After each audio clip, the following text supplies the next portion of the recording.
Examen clinique de la force des membres inférieurs. Observation. La position spontanée en équin du pied peut être évaluée avec des tubes en carton placés sous la plante des pieds, au repos et en dorsiflexion maximale. On demande au patient d'étendre au maximum ses genoux. En plaçant les tubes en carton, on note une asymétrie en défaveur de la gauche. On évalue la trophicité des quadriceps et on observe chez cette patiente une légère amyotrophie du côté droit. Chez les hommes, le caleçon descend plus bas du côté amyotrophique que du côté sain. Pour tester la force du quadriceps, on effectue une extension passive maximale du genou jusqu'à la butée et on demande au patient de tenir la position quand on lâche. La même opération répétée du côté pathologique montre que la patiente n'arrive pas à tenir la position lorsqu'on lâche.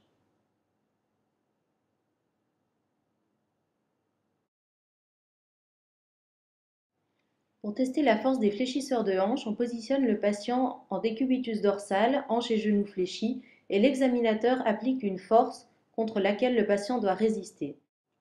Du côté droit, on note un manque de force important par rapport au côté gauche.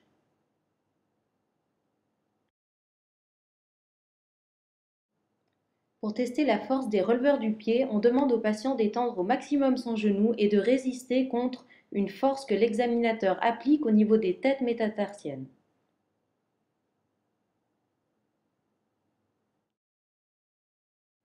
Le même examen répété du côté pathologique montre une faiblesse des extenseurs du pied.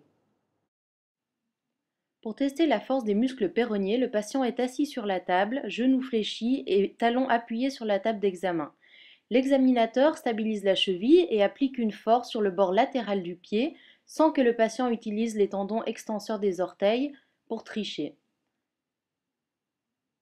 Sur le côté gauche, la patiente a une force convenable. Le même examen répété sur le membre inférieur droit pathologique montre une faiblesse des péronniers.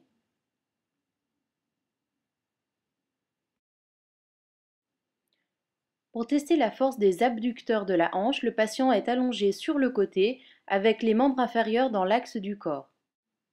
Le genou est étendu au maximum, la jambe est mise en abduction avec le pied tourné vers le sol.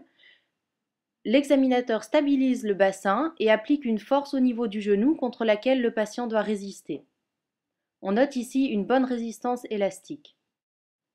On teste ensuite la force des adducteurs de la hanche en positionnant le membre du dessous en adduction et l'examinateur applique une force vers le bas contre laquelle le patient doit résister.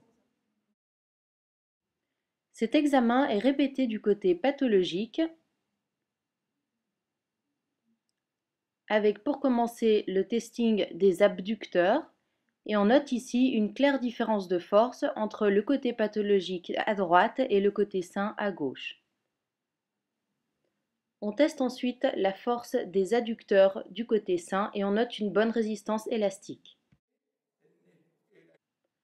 Pour tester la force des ischio-jambiers, le patient est positionné en décubitus ventral, genou fléchi. On lui demande de résister contre la force appliquée par l'examinateur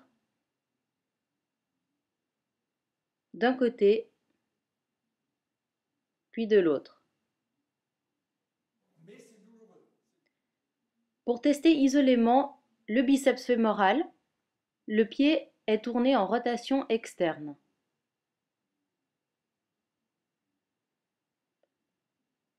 Pour tester isolément le semi-membraneux et le semi-tendineux, le pied est tourné en rotation interne. Le même examen est répété du côté pathologique avec le testing du biceps fémoral en rotation externe et le testing spécifique du semi-membraneux et semi-tendineux. Pour tester la force des extenseurs de la hanche, le membre inférieur est mis en position d'extension et le patient doit résister contre l'examinateur. L'examen est répété du côté pathologique et on note une nette faiblesse du grand fessier. Pour tester la force du triceps sural, le patient est tiré en bout de table, mis en flexion plantaire et il doit tenir cette position contre résistance de l'examinateur. Technique de renforcement musculaire avec bande élastique. Pour renforcer les muscles de la loge antérieure et surtout le muscle jambier antérieur, le patient est mis en position assise, talons appuyés, avec une bande élastique au niveau des têtes métatarsiennes. Il effectue ensuite une dorsiflexion active jusqu'en butée, puis il relâche.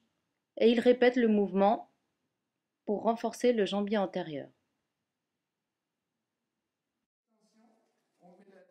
Pour renforcer les muscles péronniers, le même élastique est appliqué sur le bord latéral du pied, au niveau de la tête du cinquième métatarsien, et le patient effectue une pronation de l'avant-pied contre la résistance élastique.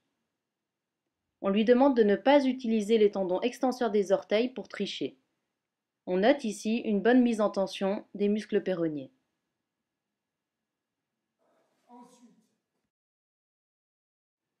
Pour renforcer les muscles abducteurs de la hanche et surtout le moyen fessier, le patient est en décubitus latéral, élastique entre les deux genoux, et il effectue une abduction tout en sentant la contraction dans le moyen fessier.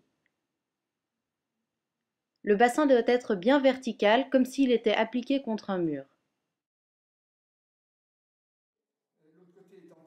Pour renforcer les muscles fléchisseurs de la hanche, l'élastique est placé sous le pied contralatéral et sur le genou du membre inférieur à travailler. Pour renforcer les ischio-jambiers, l'élastique est placé derrière le talon et le patient fléchit le genou. Selon la rotation du pied, on renforcera plus le biceps fémoral ou alors le semi-membraneux, semi-tendineux. Le travail des adducteurs se fait en position debout. On demande au patient de serrer les jambes.